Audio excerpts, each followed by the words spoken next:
la technologie ils allaient développer preuve à l'appui non surtout ils allaient le dossier de Chéribon Okende c'est un dossier qui va coller à la famille Tshisekedi toute leur vie. Christian Tshisekedi ngazawana kozonga na Bruxelles et comme il y a problème et comme il y a kobanga parce que yebi que na Bruxelles ba ko kangaye alors vouloir trop gagner on perd toujours. Voilà côté dossier ya Chéribin Okende ndenge yango ezako kende mais il faut pas oublier aussi il y a un monsieur il y a un homme qui souffre apporter qui fait plainte na Bruxelles Salomon Idi Kalonda a porté aussi plainte à Bruxelles maltraitant sur l'équipe Makassu le monsieur azako respirer maintenant la bonbonne alors on ne sait pas ces avocats bazako senga évacuation même à l'étranger. Mais Tshilombo bloque. Tshilombo ne veut pas libérer Salomon. Tshilombo ne veut pas que Salomon quitte, n'est-ce pas, lit d'hôpital. D'ailleurs, Bisika Salomon Idi Kalonda, Azali interné dans l'hôpital, Wana Bisika Zagozo, soins intensifs. Basali ba recherche, même na ba médecin belé, ba confirmer que état de santé na Azali grave. Tant ou Kabila bande ko sala yango, oh Kabila za dictateur, oh Kabila roboma batu. Parce qu'il y a Congolais. Mais tant la Félix Waza Kosala, vous me goûtez ton Imarata, mon mouké Kabila yango. Parce que tout le monde qui Moïse Katumbi a l'éli à hôpital, bâti Moïse Katumbi na avion médicalisé à même Afrique du Sud. Tout le monde a yango. Mais tant la l'éloge, donc, Félix Pena, ils ont le belango rien. A quoi ma penda Salomon pena prison, on n'a pas bomié. Ah, les biens mal acquis. Les biens mal acquis à Mondo ne profitent jamais. Et puis l'ingratitude ne paye pas toujours. Si vous allez un grand avis, un jour, nous allons punir. Parce que si les gens se souviennent, et le binangota, Kulutu Nangayi Oyo, Frank Diongo, si Moïse Katunda, Koiko Fongola Munoko, Aloba, va bien faire Oya Sala pour la famille Tshisekedi. Or, tout le monde qui ont côtoyé Oyo, à l'écap Menia Katumbi, a dit que l'homme qui donne, Moïse Katumbi ne donne jamais l'argent. Moïse Katumbi appelle ça Ramutumbongote. Moïse Katumbi il va te référer chez Salomon Idi Kalonda. C'est Salomon qui va te faire tout là. Mais, bah, voyage tout Félix Abanda Kosa na Libanda. Famille Tshisekedi wana tout temps papa Koufi. Nana zo bango en charge. Si ce n'est pas Katumbi. Mais ce n'est pas Katumbi qui donnait l'argent. C'est Salomon qui faisait tout. Papa na ye Félix avandi na Bruxelles na nini na morgue. Plus de 2 ans avant dans la morgue na Bruxelles. Qui paye l'argent? Ce n'est pas Moïse Katumbi. C'est Salomon qui sortait l'argent. Regardez comment Félix Tshisekedi paye Salomon aujourd'hui. Tala li fout à Félix, azoko fout à Salomon en prison. Akoufa na ye. Et puis on ne rien. Ah l'homme. Le cœur de l'homme est méchant et le cœur de l'homme est noir. Parce qu'on ne le voit pas. Si on voyait Félix, ce monsieur pouvait voir. Attends 2 personnes tout autour. Si les gens de ce monde, le Dieu du ciel, voilà. Alors, na cadre de peuple congolais, nalingi na lobelabino dossier moko, en tout cas, je peux appeler ça un peu comme urgent. Avant bota na mbula beta ki na lufu bandako bango moko batongi kuna soki batongaki ezali frontière à sika bauta ko inaugurer mais bota la mbula ndenge za ko beta alors on se pose des questions banani basali ba trafo oyo regardez la pluie na lufu na ba bâtiment à sika construit par Félix Tshisekedi Mawatro regarde Tala na lufu Lula ba bâtiment ya sika ya batongi bango moko ba inauguré na frontière soki frontière Tala Mawatro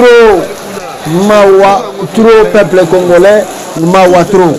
Rapidement ici avant l'axabino dossier il y a Vital Kamerhe Oyo na lingina l'axabino le dossier qui bouge le Katanga au moment où je vous parle. Le dossier qui bouge le Katanga. Scandale, il y a scandale. La femme que vous voyez ici, peuple congolais, azali mwasi ya batu. Mwasi wana nakotangela bino ba document parce que batindelinga yango awa. Je vais lire cela ensemble avec vous pour na bozwa quand même connaissance na yango. Qu'est-ce qui s'est passé? Cette femme que vous voyez, azali mwasi ya batu. Et mwasi oyo, mes frères et sœurs, asali scandale na Lubumbashi na Katanga, na ebite soka za wapi na kwa nini lelo, parce que bako kanga epe bako joye. Écoutez, la femme là, bande kolangai, azali mwasi ya un monsieur qu'on appelle Hakim Abdullah. Mobali na ye, oyo yandaku. Comment on a Hakim Abdullah, monsieur Hakim Abdullah. Alors, monsieur Hakim Abdullah, n'est-ce pas, azali aussi, Mouto abandé ko travailler na régime na bango kaka, na gouverneur peut-être, je dirais, ya Katanga kuna na Lubumbashi. Maintenant, il s'est passé des choses. Tangouye, moi, si le bagane, on a toqué une réunion na gouverneur, ou toqué mission na gouverneur, ou toza na réunion na gouverneur, ils ont nango réunion te, nous avons nango libala, nous avons nango donc hôtel à 5 étoiles Kosa, nous avons nango babiloko oyo, évêque mukuna, abandé kosala mami chibola, nakata mutuka. Une femme mariée avec des enfants aussi. Cette femme, ndenge balobaka, okoki ko yiba lelo, oyibi lobi, pe oyibi lobi kuna. Mais un jour bako kangayo, 999 jours pour les voleurs, mais un jour bako yako joyo. Et lelo mobali na ye, moko, son mari en personne, a ko surprendre ye na Jacques Kiaboula. C'est-à-dire le mari abandonné qu'on soupçonnait depuis Kala. Mais le mari n'avait pas de preuves. Et vous voyez des femmes, mais pour nous, surtout en flagrance, mais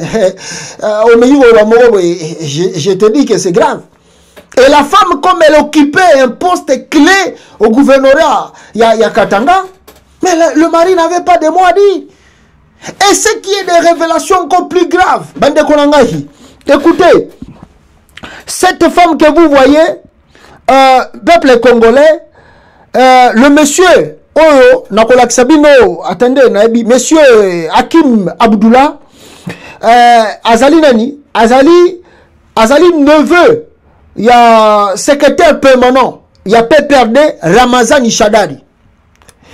Hakim Abdullah Mobali Nae Oya Koufi Oye. Alors, ces derniers portaient plainte contre mademoiselle Gisèle Ngwangwa pour homicide et voudraient que le procès soit public. Tout ça. Alors, bah, porter un peu plainte pour le procès à la public. Moi, si oyo, bande konangai, mobile a kangié en flagrance de lit, pour se défendre mieux, à Salinini, à Bomi mobile nae. Parce que bakangié a dit que oh bakangié lingaï scandale et goye dans le monde entier. Alors elle fait quoi? Elle tue son mari. Le gouverneur Jacques Yaboula, au cœur d'un scandale sexuel et sentimental, en mort de sa ministre du genre, Gisèle Ngungwa, pourtant femme mariée, Jacques Yaboula a été pris en flagrant délit d'un appel vidéo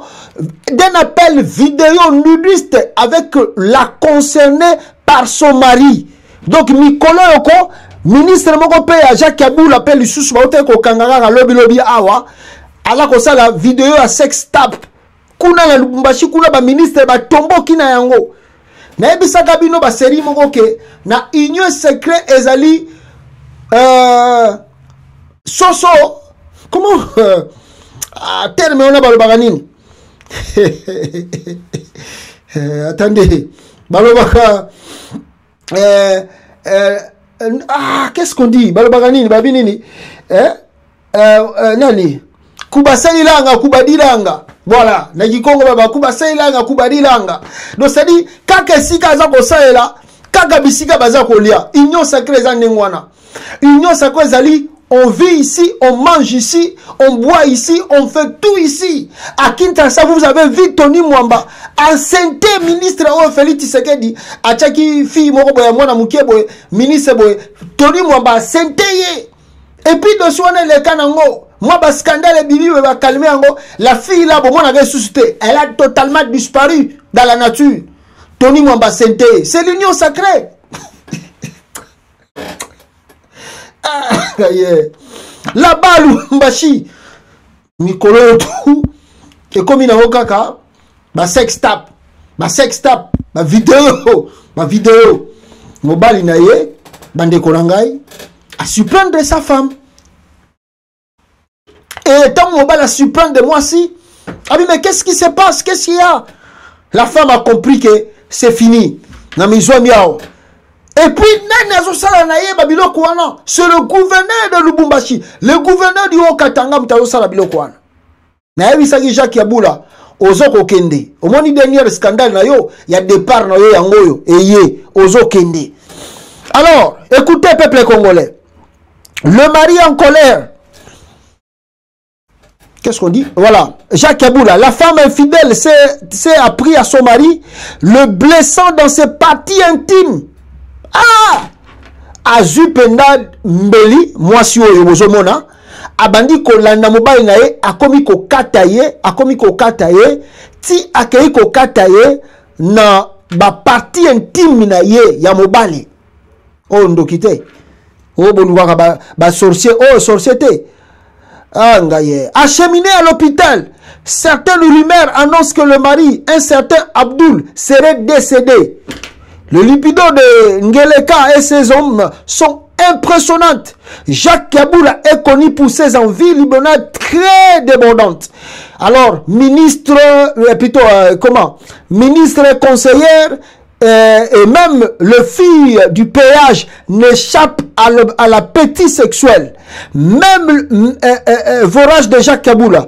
J'ai une longue liste comme aux États.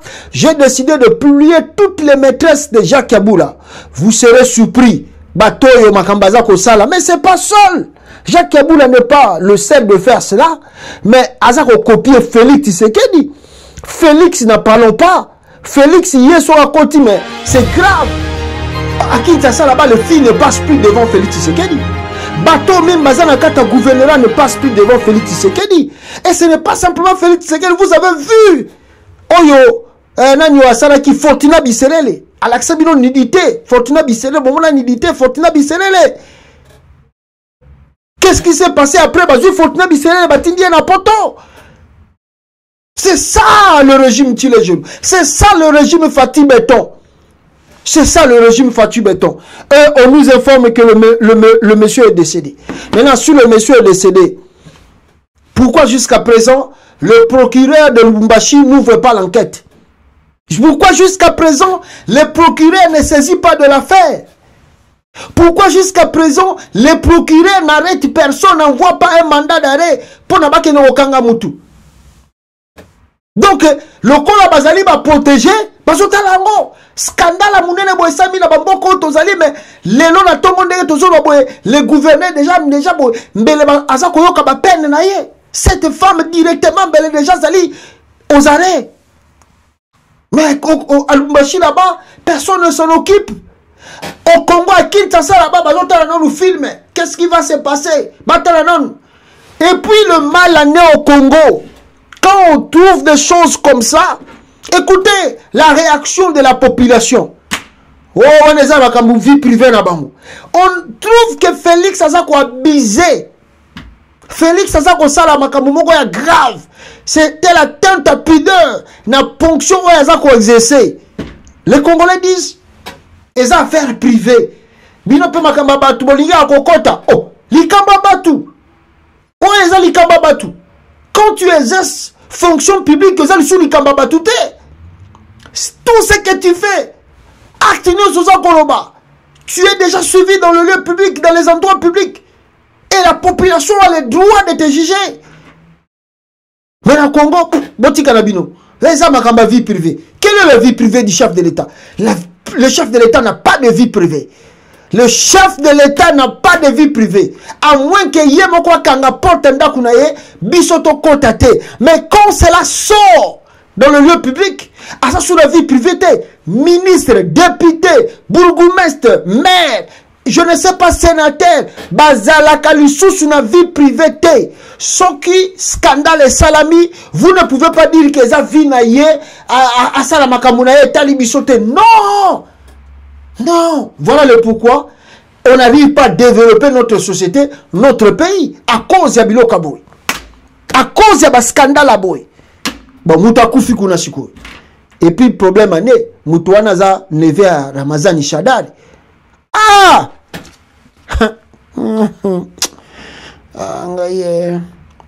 Tala, nazo bisabino, après régime à Tshisekedi, n'habite, neti baloko la Lubumbashi za pemeni na Zambie. Ba misusu bakozwa bala gomme bakokatsa Zambie wana na makono na butu. Akolukata bisika bise zate, akolukata voiture bisika zate. Ye moka zuli papa na butu azokenda kota Zambie. Yakobata mazoko akokende pe na voie normalité, akokende zamba akota Zambie. Oyo bazana Kinshasa ebele bakozwa babuatu nazo bien. Bakozwa ta bakano rapidité. Mais bakozwa pena ba pirogue babuatu bakokatisa fleuve na ba 1 heure 2 heures bakomata Brazzaville. Tozali na bino. Faites ce que vous voulez. Croyez que vous avez le permis de tuer, de voler, de prendre les choses par la force. On se demandera des questions après le pouvoir. Ah, Mawatro, peuple congolais. Nde afana kwata lukamboyo. Naloba. Tangu docteur Mukwege azali koyebisa bino la notion ya genre. Bozo tia makelele belé. Oh Mukwege. Mais c'est ça que je vous dis tous les jours ici. Que dans la société congolaise, la femme azali encore tilelo espèce moko négligeable.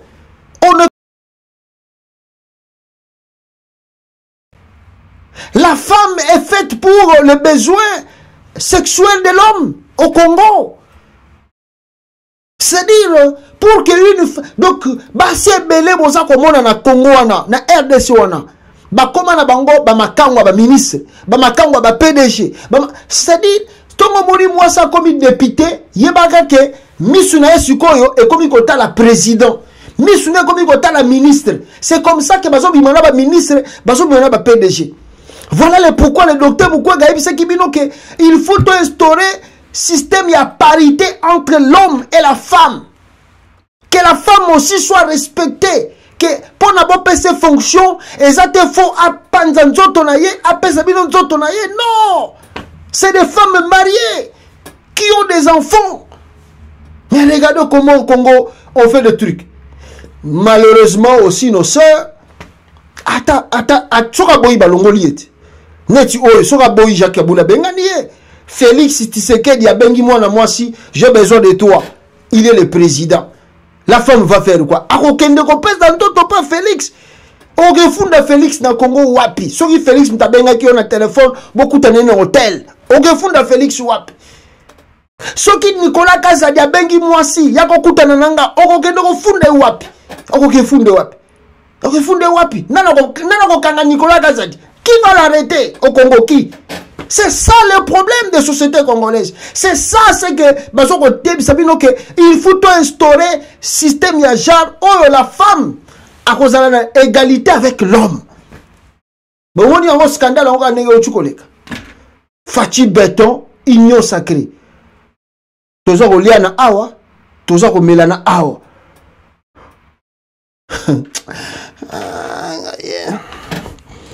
Mawatro peuple congolais, mawatro bande konangai kumona ba scandale boye eza koleka na kati ya RDC. Alors na kolakisa bino point moko mais avant la sabino yango na lingi na la sabino nanu Vital Kamerhe muto boza komona c'est Vital Kamerhe ayaki soki na Dubai awa soki na Dubai bota la cadeau ba pesiye et pas ba prince oya ya Dubai. Boyo kabino moko si en anglais mais boyo ka kamera azolo bala bango thank you very much tout ça boyo ka.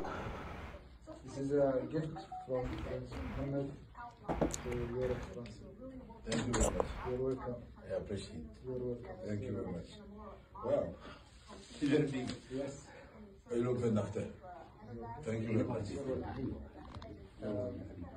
Okay. Just we need some. Yes. We decide Yes. that I receive the gift.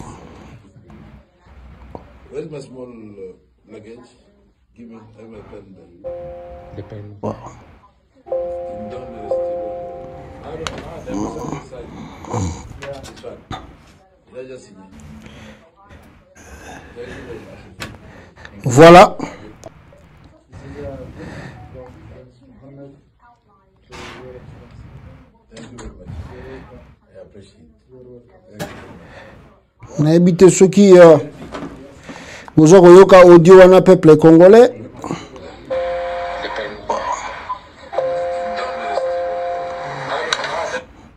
Voilà. Voilà, peuple congolais. Je crois que vous avez audio wana. C'est Vital Kamerhe na côté ya kendaki na Arabie Saoudite kuna ba pesiye cadeau. Bande konangai bo fongola misu. Ba congolais moko tozalaka pe ki di batro. Bato yo baza bazo bate. Pour na ba que Vital Kamerhe, comme tu es venu chez nous, tu es venu nous voir.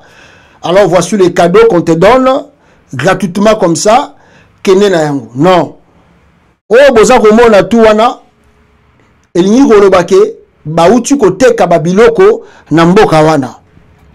Félix Tshisekedi à travers Vital Kamerhe bauti koteka biloko na mboka wana ya barabu oyo. Maintenant pour reconnaissance et récompense ya Kamerhe mutaeli bango marché wana tala ba cadeau a pesi Vital Kamerhe. Et à l'intérieur de ces valises, ce qui m'a malette boza komona, nous ne savons si c'est quoi. Parce que Vital Kamerhe a dit, oh non, on après. Qu'est-ce qu'il va ouvrir après? Et puis malheureusement, on se faire filmer encore pour nous dire que non, on m'a donné personnellement. Qu'est-ce qu'on a donné personnellement à Vital Kamerhe Namboka ya Kendaki? C'est là où vous devez comprendre que Baké Kote Kaba minéré. C'est là où vous devez comprendre que Baké Kote Kaba coltan. C'est là où vous devez comprendre que Baké Kote Kaba ressources naturelles ya Congo. Tala régime à Tshisekedi Nengezo Salamakambo. Après Tanga Kozonga na Congo, Félix dira aux Congolais, moi je n'étais pas au courant. Na oyo Kamerhe ke kosala libanda. Et pourtant Kamerhe azali ministre de l'économie. Voyage na oyo asali oyo pona ke nokozwa ba cadeau oyo, le chef de l'État est informé, le premier ministre est informé na déplacement na oyo asali.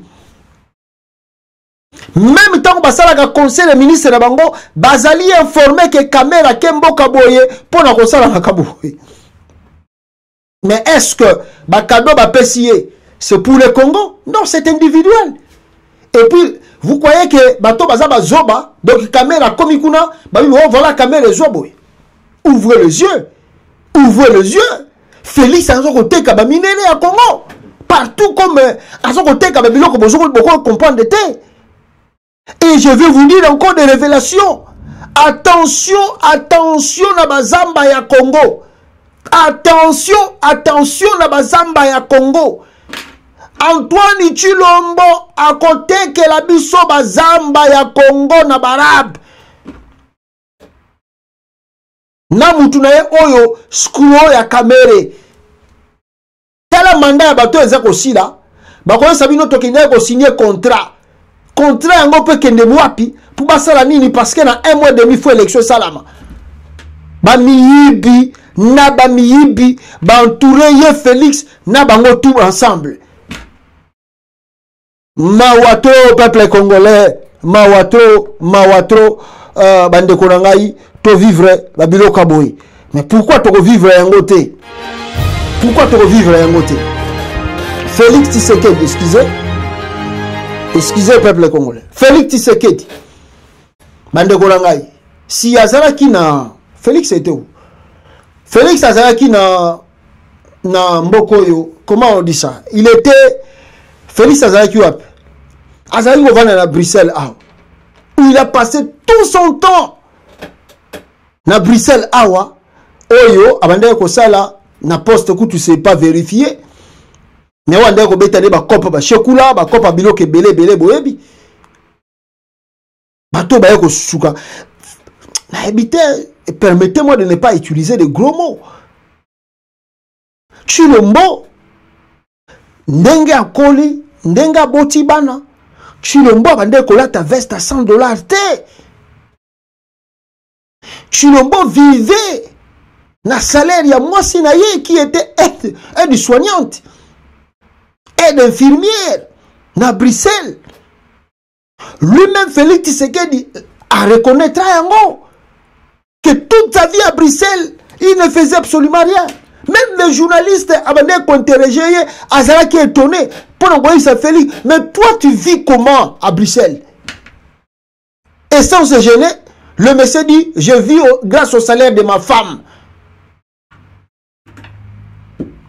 Mawa. Trop, peuple congolais. Mawa trop. Boyoka, ndenge moka ndima na yeke. Abanene ko sa lo côté. Moi si nene tanda ko sa nyo surtout pour que ye alia. Tala tata mobimba boy. À l'équipe na TV azo ka soni talo bake. C'est grâce à ma femme que je vivais. Écoutez. Elle travaille comme infirmière en Belgique. Mais vous-même, vous vivez de quoi? Je vis d'abord du salaire de mon épouse parce qu'elle elle travaille comme infirmière en Belgique. Mais vous-même, vous vivez de quoi?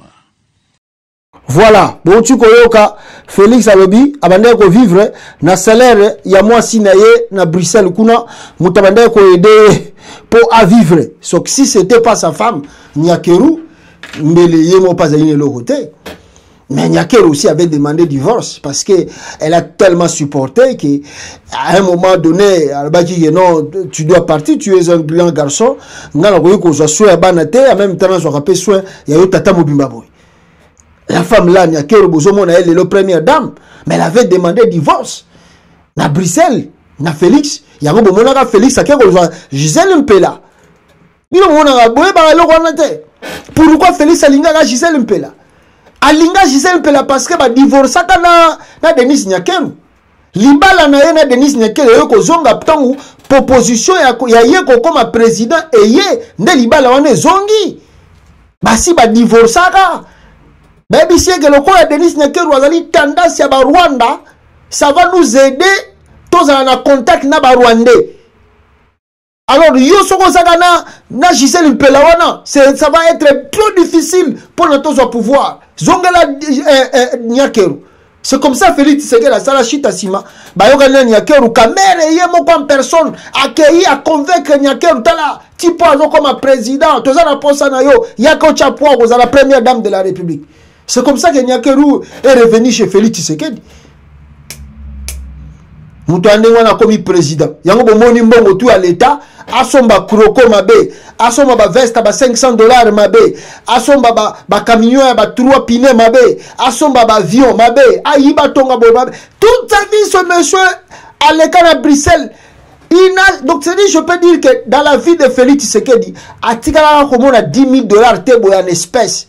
Ayo komona on attend comme président kende ayo komona que non, voici les $10,000 et ala kaboy. Nangaye mawa trop bande kolanga mawa trop.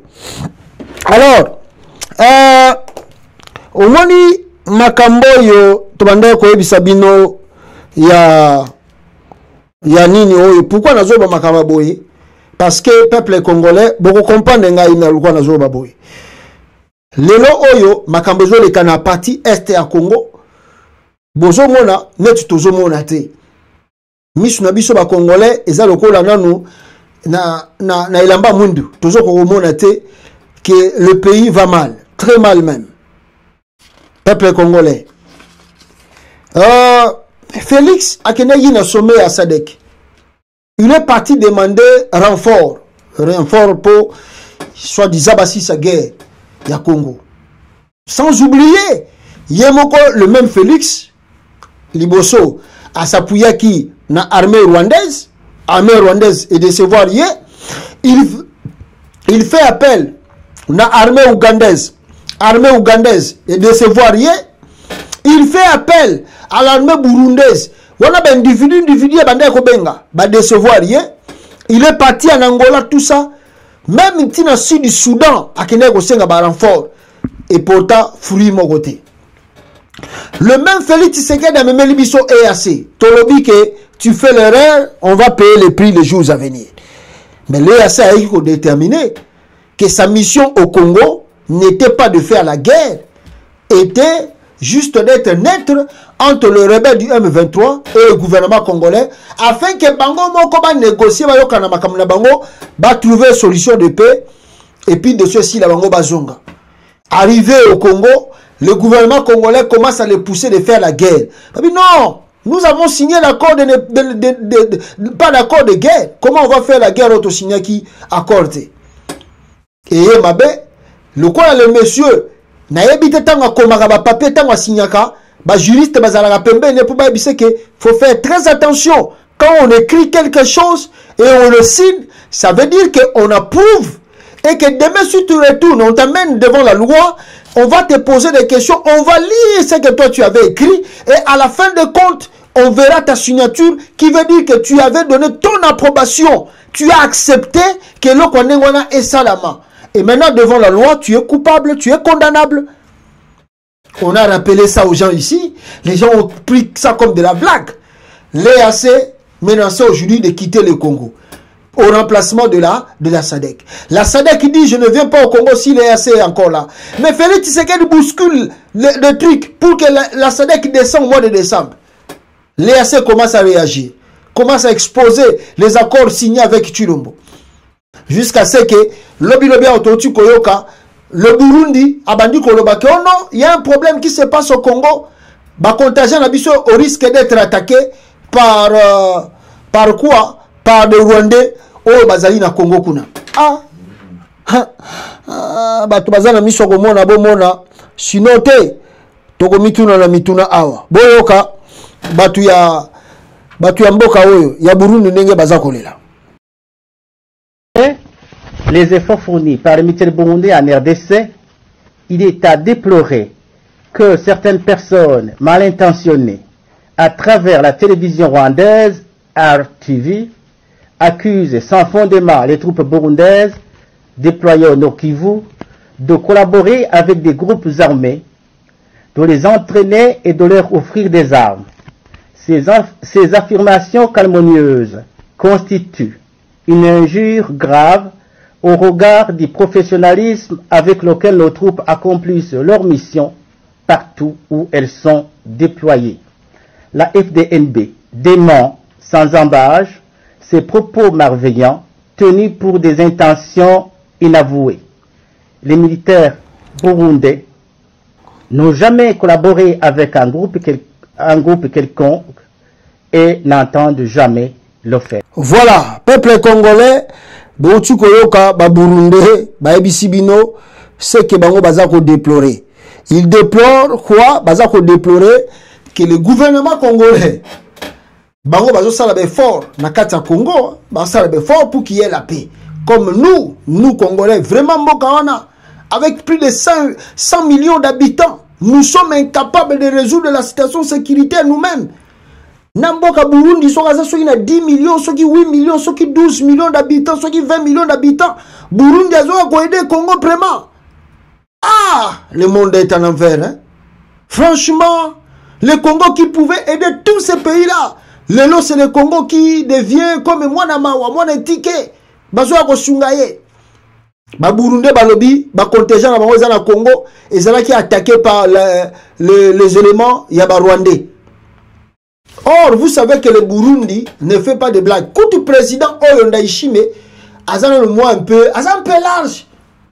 Parce que tant que Kurundinza, voilà, Oya Kufa on a Kurundinza Nkurunziza, lui, ne blaguait pas. Nkurunziza, si le Rwanda attaque, lui aussi attaque. Nkurunziza était, lui, c'était le tic au tac.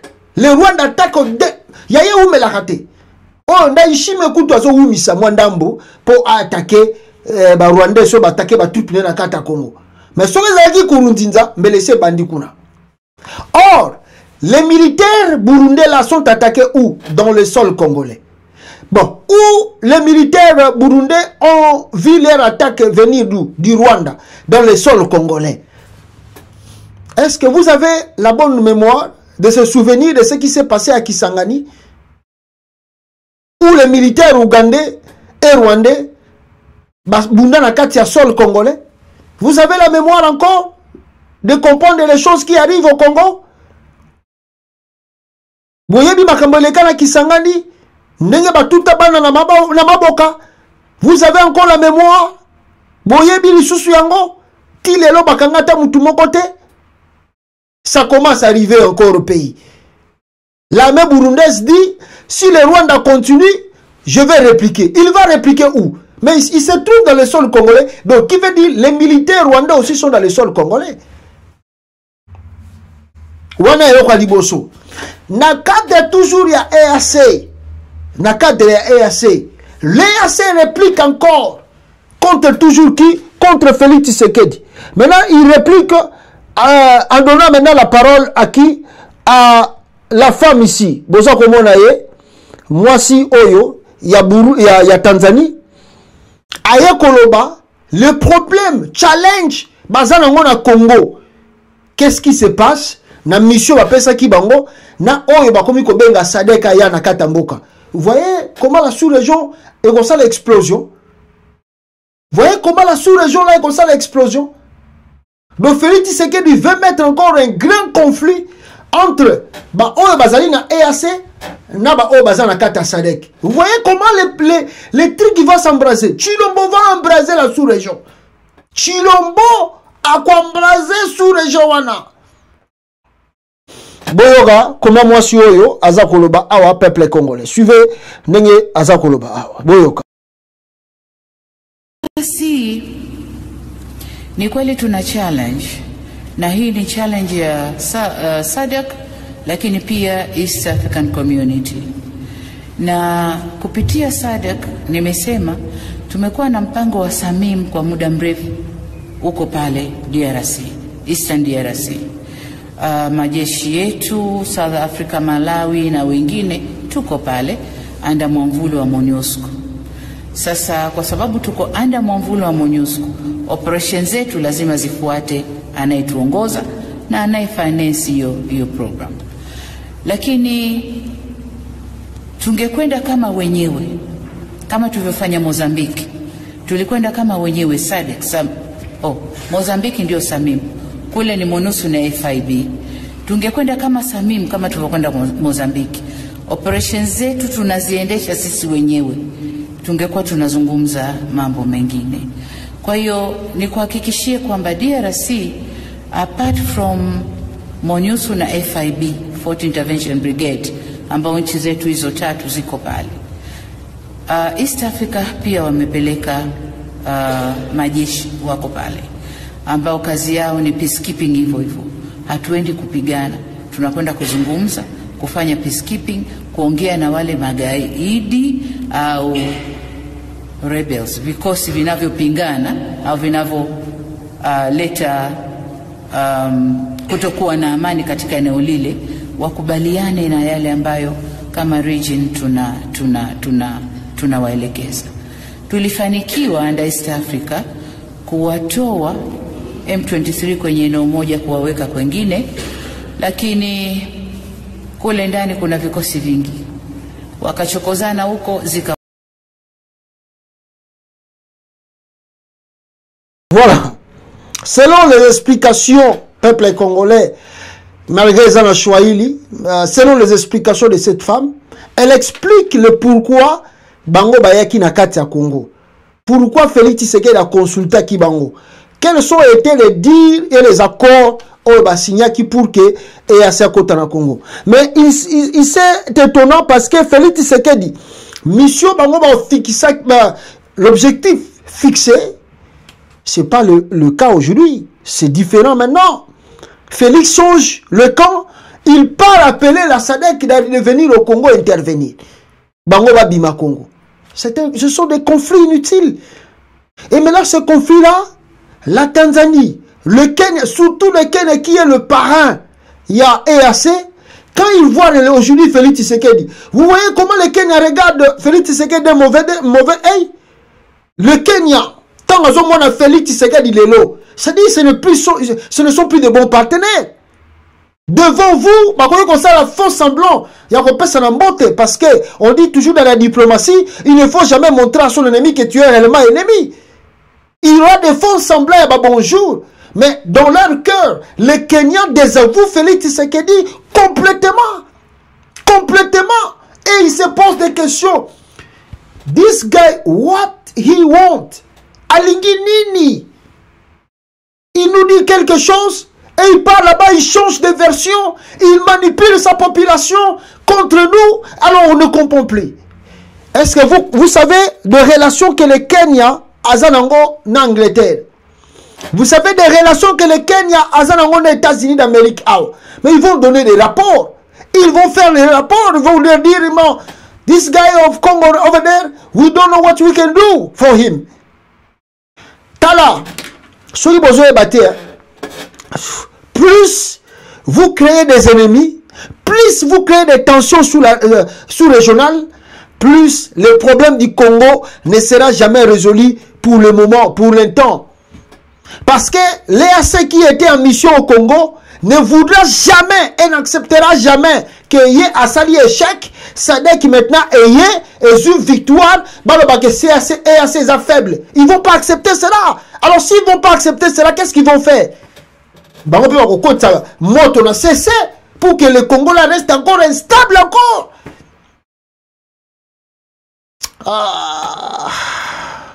Et le risque na sous-région wana ndenge Burundi azolo baboye to sala kakawa bato bazoko betela chilombo maboko nanto tunani mituna te kala mingi te tant que mona pena ke mboka wana ekomi na ba problème makasi. C'est là où on se demandera, on se dira vraiment ngaye eza pasi kozala na mutuloko la Félix Tshisekedi comme étant président de la République. Mais lui-même, Félix, au Congo là-bas, on me signale qu'on a arrêté ce gouverneur ici. Le gouverneur, si c'est vrai que le gouverneur militaire Christian Soki Chirwami, Oyo, a été nommé Lobi, Félix Aoutusuko Kangai.